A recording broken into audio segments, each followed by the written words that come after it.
శ్రమ సహించలేవా? నువ్వు ఒక నింద సహించలేవా? ఒక అవమానాన్ని సహించలేవా? నువ్వు దేవుని అంగీకరించినందుకు, ప్రభువును వెంబడిస్తున్నందుకు ఎవరో మాట అంటారు, ఏదో ఒక మాట నీ మీద నిందలేస్తారు. కొంతమందికి అది అలవాటు, అది ఫన్ వాళ్ళకి. ఇతరుల మీద నిందలేయడం, ఇతరులను జడ్జి చేయడం, ఇతరులను వేలు పెట్టి చూపించడం. Blaming others is very easiest thing in the world.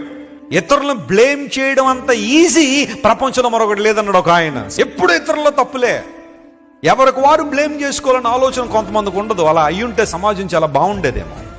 వారిలో ఏదైనా చిన్న తప్పు, ఒక చిన్న పొరపాటు, ఒక చిన్న పరిస్థితి కనబడితే చాలు, ఇంకా మనకి ఓ సంవత్సరం పాటు ఇంకా వాళ్ళు ఇబ్బంది పెట్టడానికి అవకాశం దొరికింది అన్నట్టుగా కొంతమంది. లేఖనం సెలవిస్తూ ఉంది, ఎవరైనా ప్రేమతో తప్పుదారిలో ఉంటే వారిని సరిచేయద్దని నేను సరిచేయడం తప్పు అని నేను అంటలేదు, సరిచేయాలి. కానీ ఎప్పుడు కూడా బ్లేమింగ్ అదర్స్ అనే మోడ్లో నువ్వు ఉంటే నువ్వు ఏనాడు దీవెన పొందలేవు, ఏనాడు ఆశీర్వాదం పొందలేవు. శ్రమలను ఏం చేయాలా? సహించాలి. క్రీస్తు కొరకు మనం పడే నిందలు కావచ్చు. నువ్వు బైబిల్ పట్టుకుని రోడ్డు మీద వెళ్తుంటే ఎవడో నిన్ను చూసి కామెంట్ చేయి.